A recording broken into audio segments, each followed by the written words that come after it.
my 31-day video challenge. So today I thought I would share with you how I created this next chapter in my career, in my passions and what I wanted to do. So 30 quick background. I left corporate almost 5 years ago. It was, thank goodness. It was a traumatic event. I wasn't expecting it, but again, it's one of those things. It worked out for the best.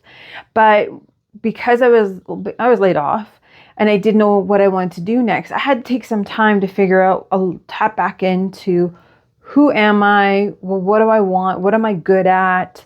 What would my next role look like? What's this next chapter of my career going to look like? So I thought I'd share with you my journey and some of the things that I did that I found to be the most helpful.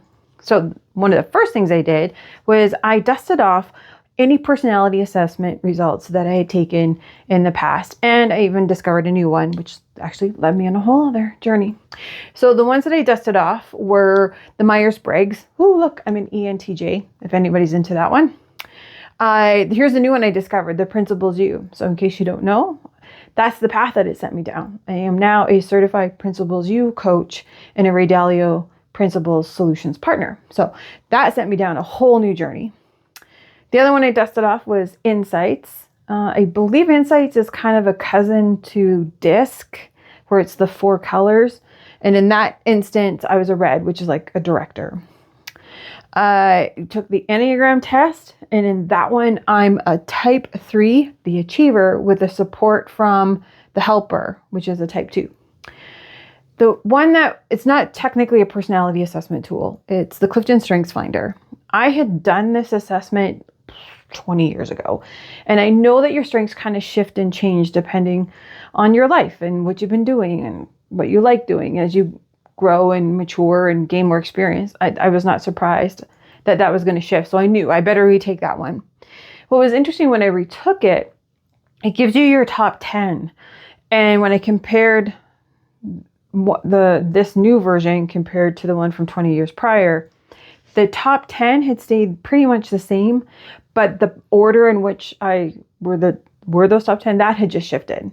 So in this case, the latest and greatest was that I'm an activator, command, futuristic, strategic, and self-assurance. So those are my top 10 strengths. Well, the top 5, pardon me.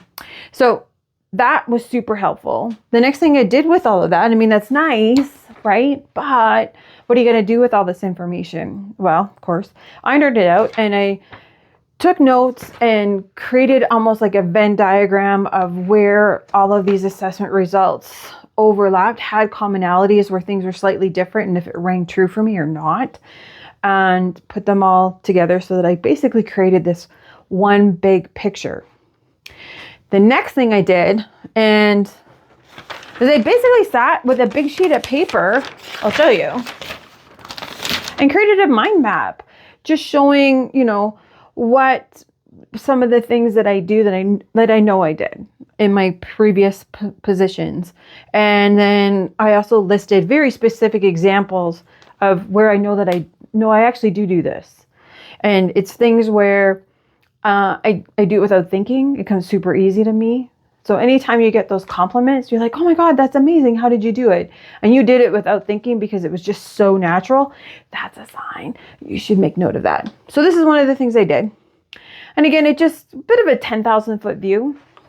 The other thing was I did a values exercise so that I knew what my top 10 work values are. Again, knowing that if I was going to go back to corporate, that part had to align. So having worked someplace where my core values and the company's core values were misaligned, it was kind of a recipe for misery. So I did not want to do that again.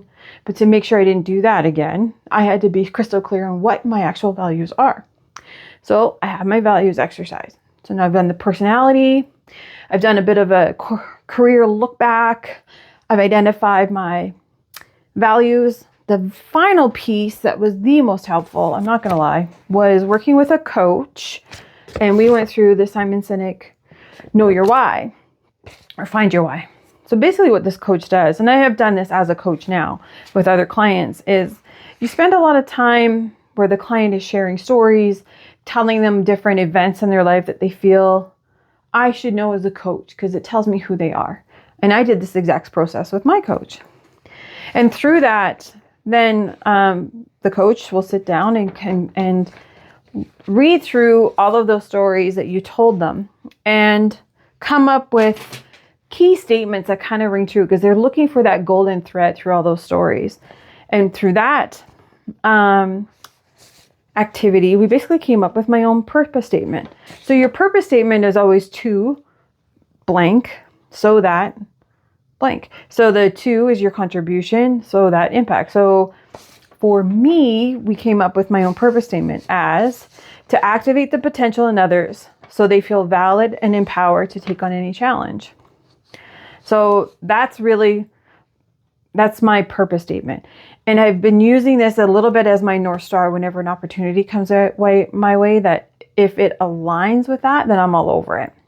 Now, what's different is with this book, you could have a similar purpose statement as someone else, but how you activate that purpose and put it to work can be completely different. So one of my hows is bringing people together and having a common experience. So shocker, what do? I'm a workshop facilitator.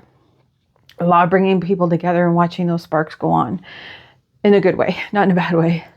One of my other hows is being for my coaching style is a little bit more on the provocative side. I kind of like to poke at the edges and really dive into what's going on and encourage that deep thinking. For some, it's easier than others. And for some, it takes a little bit longer to get there than others. I mean, you have to have a level of trust to be that kind of coach. So I thought my purpose statement, a little bit of my how, and I'm still refining that part. I don't think I've nailed it down quite yet as far as all my hows and how I activate the potential in others. But I'm getting there. It's a journey. But anyway, so if you are one of those mid-career professionals, or even if you're younger and you're not really sure, well, what do you want to do next? What is this next chapter of my life going to look like? Or why am I not as excited to go to work as I used to be? You might have just lost touch with who you are and what lights you up. So thought I would share how I tap back into that in case it inspires you and helps you with anything. So thanks for watching, and until tomorrow, stay shiny.